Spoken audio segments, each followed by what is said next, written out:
nakakaramdam ako ng tightness. Yan, ganyan. Look at that glow, oh. Ano, oo.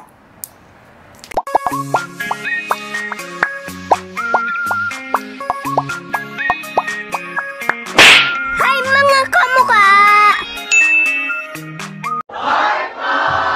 Hi mga kamukha, tayo po'y nagbabalik. Ako po si Sir Lawrence, ang iyong pambansang human guinea pig. Heart, heart! Medyo nag-iba pa tayo ng konti doon mga kamukha. Kung matagal na nga po kayo dito sa ating channel, alam nyo po na hindi nagre-rejuvenating. Ano ba yan? Parang may pagkakamali sa mga bibig ko. Mga bibig, ang dami.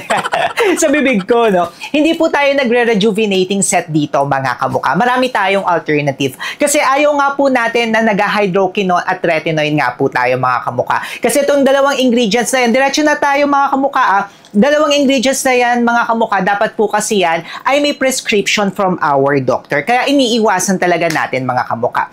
At yung i-review natin ngayong araw na ito, wala silang hydroquinone at retinoid. Talaga namang nagbabago na ang mga panahon ngayon mga kamukha. Kaya sabi ko, why not itry natin itong product na ito? And trending na rin ito matagal na mga kamukha, pero ngayon lang natin na pagbigyan. At ngayon nga lang po natin mapifeature, walang iba kundi ang Rickskin na Glow Bomb Daily Care Kit! Isa pong standards natin dito mga kamukha, hindi po tayo nagre-review ng mga hindi FDA registered, FDA notified na mga produkto. At ito pong Rickskin Sincerity na Glow Bomb Daily Care Kit ay FDA notified po ito sa Pilipinas. Ibig sabihin po ay safe itong gamitin sa ating katawan. So ito nga mga kamukha, diretso na nga po agad tayo. Glow Bomb Daily Care Kit po ito. It's a complete set na mga kamukha. Yung mga rejuvenating set kasi, ang kagandahan yan, kumpleto na siya. Kumpletos recados na yan. Each nga po ng mga set na mga ganito, laging 4 po ang laman. Katulad nito mga kamukha, 4 po yung laman niya. Meron siyang unang-una sa lahat na soap. Meron nga rin po siyang toner. Meron nga rin po siyang glowing morning cream. Ayan siya mga kamukha. At saka of course, meron nga rin po itong night cream. Para naman sa paggamit ito, uunahin nyo po ang sabon. And then after that ay magto-toner po tayo. After po ng toner natin kapag umaga nga po, ito pong cream nila. And then kapag gabi naman po, ganun pa rin, magsasabon tayo ng mukha, magto-toner tayo. And then ang gagamitin naman po natin ay itong night cream. Simulan na nga po natin muna dito sa kanilang soap. Para sa ingredients niya, dalawa yung nakikita ko na maganda na active ingredients niya. Unang-una sa lahat, may kojic acid ito. Maganda ang kojic acid mga kamukha kung gusto po natin na mag-even out ang ating skin, kung gusto nating mag-lighten, para sa mga hyperpigmentation, maganda yan mga kamukha. Then, may glycolic acid ito. Yung glycolic acid mga kamukha, ito siguro kaya siya nagiging rejuvenating set at kaya magkakaroon ng peeling kasi yung glycolic acid, pwede niyang ma-peel kasi parang scrub nga po itong si glycolic acid. So, nare-renew po yung ating skin. Iyan yung kagandahan nitong kanilang sabon. Pagdating naman dito po sa kanilang toner, ang kagandahan nito mga kamukha sa active ingredients niya, meron po itong alpha-arbutin na maganda pag sa scrub, pagpaparenew nga rin po ng ating skin.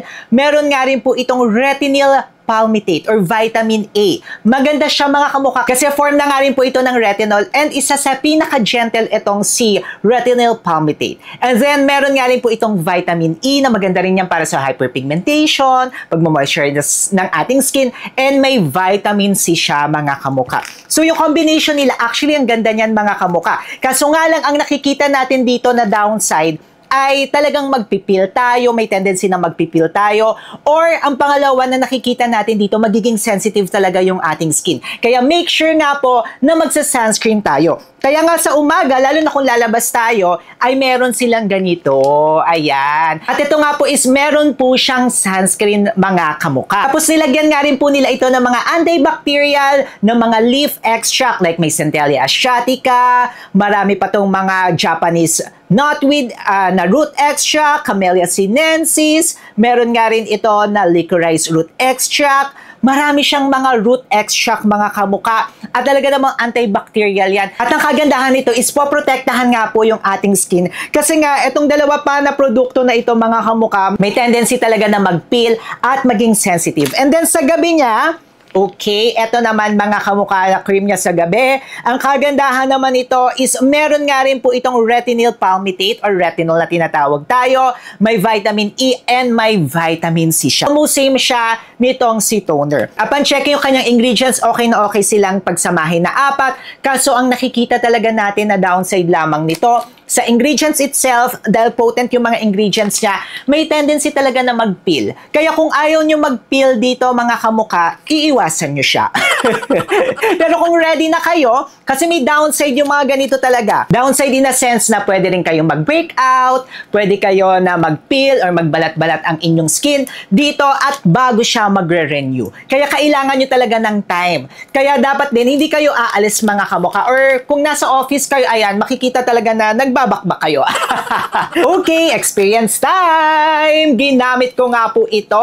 Tinanggal ko lahat ng aking mga skincare routine, mga skincare products na ginagamit natin at nag-focus tayo dito mga kamuka. To be honest, unang paggamit pa lamang natin dito, nakaramdam ako ng tightness.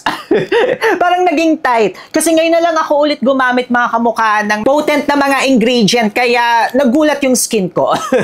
Nabanat na banat siya. Tapos kinabukasan or after ilang days, nakakaramdam na tayo ng hindi talaga ako nagkaroon ng peeling mga kamuka. Kasi yung skin ko po, manipis na talaga siya. Kaya hindi siya yung talagang nakikitaan natin ng peeling. Manipis siya mga kamuka. Kaya hindi tayo nagpipeel talaga. Pero nakakaramdam ako ng tightness. And then, after ilang days, medyo nakakita tayo ng konting pagpipimples mga kamuka. Nag-breakout tayo ng konti dito. Kintab. Oh my gulay, may kintab.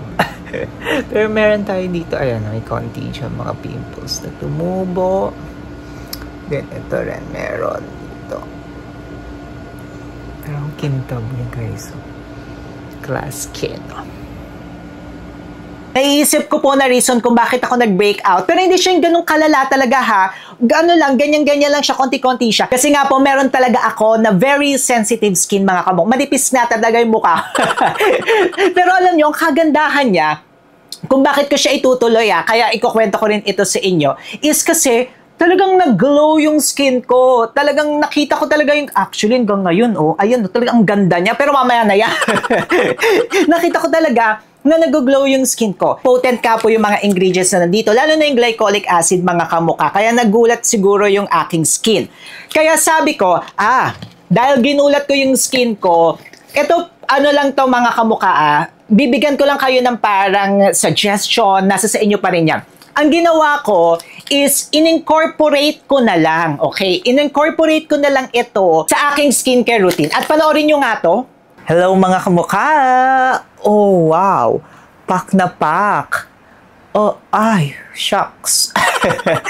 Morning ngayon at tayo po ay mag-skincare routine. Ito lang ang gagamitin natin. Nag-ano na ako mga kamukha, nag-wash na tayo ng ating face. Ang ginamit ko, gentle lang ngayon. Tapos magaganito tayo. Then, dab-dab-dab lang natin. Ang grabe kumikintab tayo mga kamukha. Kahit morning na morning yan, sarap sa face. Kapag sa may mga pimples mga kamukha, medyo may hapdi lang siya ng konti kayong mararamdaman. Then, para hindi ganoon masira yung ating face, gamit na rin tayo ng moisturizer mga kamukha. Gamit ko is from Oxycure. Yan, konti-konti lang. Tapos, lagay-lagay.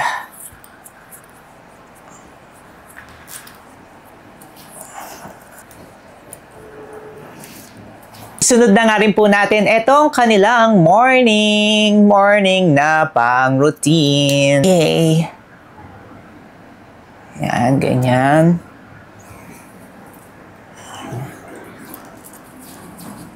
Tapos sa inyo na rin siya mga kamukha kung aalis kayo, kung maglalagay kayo ng extra na sunscreen, pwedeng-pwede yan.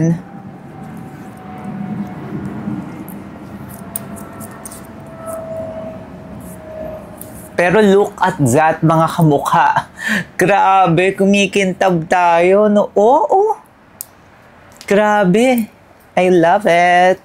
Para naman sa ating nighttime na skincare routine, Twice a week ko lang ginagamit mga kamukha yung kanilang soap. Hindi ko siya inaaraw-araw kasi nga yung glycolic acid medyo matapang siya. Nagsascrub tayo. Tapos ang ginagamit ko para sa toner, araw-araw ko ito ginagamit. Nagagandahan ako dito mga kamukha. Kaya kung gusto nyo rin palang bumili, no, maglalagay tayo sa description box sa baba. By the way, yung ginagamit ko para sa face ko na cleanser ay yung sa Oxycure. Maglalagay na nga lang din tayo sa description box sa baba. Then ito nga, nagtutoner tayo mga kamukha. Kung makikita nyo, kumikintab talaga yung ating face. Hayaan nyo lang na i-absorb ng ating skin ang toner for ilang minutes. Then after that, mag-a-apply naman po tayo ng moisturizer. At ang ginagamit ko pa rin ay ito pong sa Oxycure. Apply lamang nga po kayo ng ample amount na sa tingin nyo ay tama para sa inyong skin and para maprotektahan din ang ating skin barrier. Next step naman is pwede na po kayong dumiretso dito sa kanilang night cream.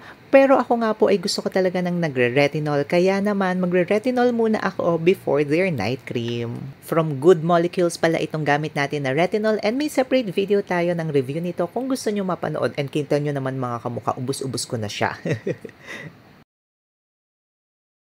Then after that, proceed na nga po tayo dito sa kanilang night cream. Tapos minsan pinagsasalit-salitan ko nga rin po yan nung Ponds na may retinol din na night cream mga kamukha. May separate video na nga rin tayo nun. Yan, pinagsasalit-salitan ko silang dalawa. At after nga po ng paggamit natin dito at pag-incorporate sa ating skincare routine, look at that skin mga kamukha. Can you see it? Oh, ang ganda niya mga kamukha. Nakahiyang ko.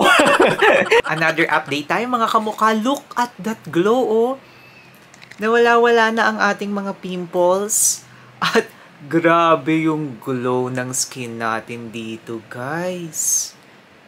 Grabe, oh. Ayan, na-master na natin. Kahiyang na natin siya. Love it. Grabe. Ito, hindi ko na siya inaraw-araw. Ito lang yung inaaraw-araw ko kasi ito nagandahan tayo dito mga kamukha. Tapos dito sa mga cream, nakita nyo nga po doon sa video, pinagsasalit-salitan ko sila or pinag-incorporate ko siya. Nasa sa inyo yan mga kamukha. Ito nga po ay suggestion lamang, okay? Nasa sa inyo yan kung gusto nyong gayahin yung akin or stick kayo dito. Pero potent talaga yung mga ingredients niya, ha? Ibig sabihin, totoo siya.